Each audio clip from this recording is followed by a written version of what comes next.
Hi guys, battle through the heavens के next part में आप सभी का स्वागत है। फिर जियालाई बाई अपनी बेटियों को टोंट मारते हुए कहते हैं कि यह तो पहला ही सामान है और आपने पहले ही 40,000 खर्च कर दिए। मैं क्या कहूँ, कितनी बेफिजूल खर्ची है। और साइमन परेशान होकर सोचता है कि धत, अंत में मैंने अपने ही डैड को कीमत चुकाने के लिए मजबूर कर दिया। और सैड होकर सोचता है कि उन्होंने निश्चित रूप से ये मेरे लिए ही एलेक्सा खरीदा हुआ। फिर मास्टर साइमन से कहते हैं कि हे किड, होश में आओ, अब हमारा एलेक्सा बिक गया है, तो अब हमें अपना पैसा लेके यहाँ से चलते बनना चाहिए। तो ये सुन के साइमन कहता है कि अभी नहीं, यहाँ इतने सारे बड़ी बड़ी फैमिली के पेटियार आए हैं, तो यहाँ कुछ तो अच्छा बिकने वाला है आज। फिर मास्टर सिग्नल से कहते हैं कि चलो ठीक है, तो अब तुम इतने क्यूरियस हो तो रुक के देखते हैं। फिर 1 घंटे बाद साइमन कुर्सी पे बैठ के बोर हो रहा होता है और सोचता है कि ये सब बस बेकार की चीज है, मैं यहाँ क्यों आया था, मैं ये देख कर बोर हो गया हूँ। फिर मिस याफाई कहती है कि आज का आखिरी आइटम। तो साइमन भी उसको देखता है और फिर स्टेज पे एक आदमी एक स्क्रॉल को लेके आ रहा होता है। फिर मिस याफाई उस स्क्रॉल को दिखा के कहती है कि ये एक हाई ग्रेड की ब्लैक टाई की स्किल है, विंड स्वेल। तो साइमन भी चौंकते हुए उसे देख के सोचता है कि ओहो, एक हाई ग्रेड की ब्लैक टाई की स्किल, तो ये थी वो चीज। तो ये देख कर मास्टर निराश होकर कहते हैं कि छे, हमने इस पूरे समय इसका इंतजार किया, इस जैसी स्किल में ऐसा क्या खास है। तो साइमन कहता है कि जो आपने मुझे दी, उसके अलावा मैंने कभी भी हाई ग्रेड ब्लैक टाई की स्किल नहीं देखी। हमारी फैमिली के पास भी तो बस मिडिल ग्रेड की ब्लैक टाई की स्किल है। तो मास्टर कहती हैं कि किड, शांत रहो और अपने प्रैक्टिशनर रैंक की ट्रेनिंग पर ध्यान दो, और जब तुम प्रैक्टिशनर रैंक पर पहुंच जाओगे तो मैं तुम्हें सच में कुछ इंप्रेसिव स्किल दिखाऊंगा। फिर मिस याफाई कहती हैं कि यह स्किल स्क्रॉल एक शिकारी को पहाड़ों की गहराई में मिला था और अभी इसका कोई ओनर नहीं है, इसलिए निश्चिंत रहें। और कहते हैं कि हम शुरुआती बिड कम रखेंगे, 2 लाख गोल्ड कॉइन। और कहते हैं कि कृपया अपनी बिड्स लगाएं। तो वो टकले पेटिया जैसे ही 3 कहते हैं तो वो जीएलआई फैमिली के पेटिया कहते हैं कि 4 लाख। तो ये सुन के वो चौंक जाते हैं और गुस्से में जीएलआई फैमिली के पेटिया को देख के तो वो जीएलआई फैमिली के पेटिया कहते हैं कि गरीब लोगों को यहाँ अपना समय बर्बाद नहीं करना चाहिए। और खड़े होकर जोर से चिल्ला के कहती हैं कि इसके यकीनन मेरी होगी, जो कोई भी मुझसे भिड़ने की हिम्मत करेगा मैं उसे देख लूंगा। तो ये सुन के भीड़ में लोग डर जाते हैं और सोचते हैं कि अगर हम इस पर बिड करेंगे तो हम जीएलआई फैमिली के रॉन्ग साइड में चले जाएंगे। और दूसरा कहता है कि हाँ, और जीएलआई बाई बहुत ही तुच्छ होने के लिए जाना जाता है, मैं उसे नाराज करने का जोखिम नहीं उठा सकता हूँ, भूल जाओ इसे। फिर अपने पेटिया का अपना हाथ उठा के कहते हैं कि 4,10,000। तो ये सुन के वो जीएलआई बाई चौंक जाते हैं और गुस्से में चिल्ला के कहते हैं कि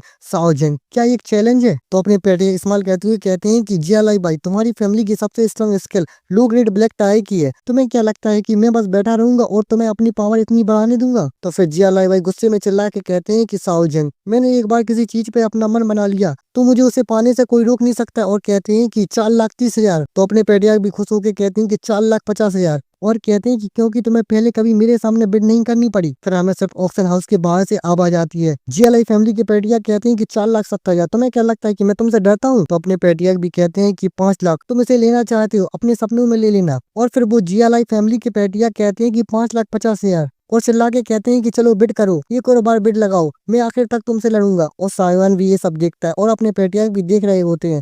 फिर अपने पेटिया कहती हैं कि मैं तो बस मजाक के तौर पर बिड कर रहा था, तुम्हें देखो तुम कैसे इतने इतने सीरियस हो गए हो। और कहते हैं कि हे देखो, तुम इसको जीत गए हो। और वो जीएलआई फैमिली के पेटिया गुस्से में अपने पेटिया को देख रहे होते हैं। तो ये देख के साइमन भी सोचता है कि डैड ने बिड को इतना बढ़ाया ताकि जीएलआई बाई और भी पैसे बर्बाद करे, वो कितने चालाक है, ही। तो फिर जीएलआई फैमिली के पेटिया गुस्से में अपनी पावर को निकालने लगते हैं और कहते हैं कि साउजन, तुम मेरा मजाक नहीं उड़ा सकते हो, मैं अभी और यहीं तुमसे हिसाब बराबर करूंगा। तो मिस याफाई गुस्से में देखती हूँ, कहती है पेट्रियार्क जीएलआई बाई, आप इस समय मित्र फैमिली के एरिया में, कृपया खुद को संभालें। तो ये सुन के पेट्रियार्क जीएलआई बाई गुस्से में दांत पीसते हैं। तो अपने पेट्रियार्क कहते हैं कि मिस याफाई, क्या आप विनय की घोषणा करने का समय नहीं आ गया है। तो मिस याफाई घंटी बजाती हुई कहती हैं कि patriarch GLI by 5.5 lakh gold coin में विंड सोयल स्कूल जीतते हैं। फिर अपने पेटिया उनको और जलाते हुए कहते हैं कि आपकी जीत पर बधाई हो पेटिया जीएलआई बाई। तो वो गुस्से में दांत पीस रहे होते हैं और वो बुढ़े टकले पेटिया कहते हैं कि बधाई हो पेटिया जीएलआई बाई, हा। और वो जीएलआई फैमिली के पेटिया दोनों पेटिया को जाते हुए गुस्से में देख के पीछे से कहते हैं कि साओ झेंग, आओ बस इंतजार करो। फिर अपने मास्टर भी साइवान से कहते हैं कि ठीक है, चलो चले। तो साइवान कहता है कि हाँ, एक बार मुझे अपने पैसे मिल जाए तो मैं सीधे ट्रेनिंग करने के लिए चला जाऊंगा। मैं निश्चित रूप से 1 साल के भीतर अपने फादर को एक बड़ा सरप्राइज दूंगा। फिर हमें मित्र हाउस के गुड्स इंस्पेक्शन रूम में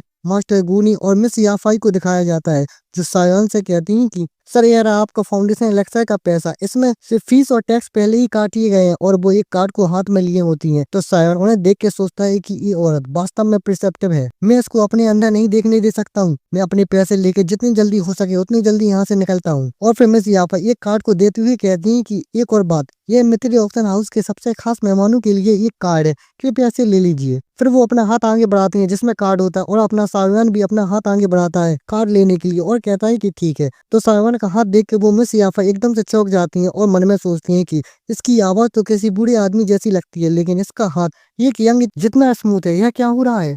तो साइवान भी उनको ऐसे रिएक्ट करके देख के चौंक जाता है और मन में सोचता है कि लगता है कि उसने कुछ पहचान लिया है, मुझे यहाँ से जल्दी निकलना होगा। और वो कहता है कि चलो तो मैं चलता हूँ अब। तो ये सुन के मिस याफा भी मुस्कुराती हुई कहती है कि जरूर सर, अगर आपके पास बेचने के लिए और एलेक्सा है तो कृपया मित्री ऑक्शन हाउस के साथ ही बेचिए। और अपना साइवान जल्दी से वहां से जाने लगता है और पीछे से मिस याफाई कहती है कि अपना ख्याल रखना। फिर मिस याफाई अंकल गूनी से पूछती है कि अंकल गूनी, अंकल क्या भाई सचमुच कोई अल्केमिस्ट है। तो ये सुन के अंकल सीरियस होके कहते हैं कि हाँ, और भाई मुझसे भी बेहतर है, उसका भाई लेवल 2 एलेक्सा, यहाँ तक कि मुझे भी नहीं पता कि उसको कैसे रिफाइन किया जाता है। तो मिस याफाई हैरान होकर कहती है कि अगर आपके पास उसका रेसिपी भी हो तब भी नहीं। तो ये सुन के अंकल मिस याफाई को डांटते हुए कहते हैं कि एलेक्सा रेसिपी किसी अल्केमिस्ट की जान होती है, उनके बारे में इतनी लापरवाही से बात मत करो। और फिर घबराते हुए कहते हैं कि मित्र फैमिली भी किसी अल्केमिस्ट को नाराज करने का जोखिम नहीं उठा सकती है, खासकर जब हमें यह पता नहीं हो कि वह कितना पावरफुल है। फिर एक फ्लैशबैक में ब्लड से भरे खंडरों को दिखाते हुए बताती हैं कि कुछ दशक पहले किसी ने एलेक्सा किंग गू से एक रेसिपी चुराने की कोशिश की थी। अंत में 4 किंग रैंक के कॉम्बैट मास्टर ने उस पर हमला किया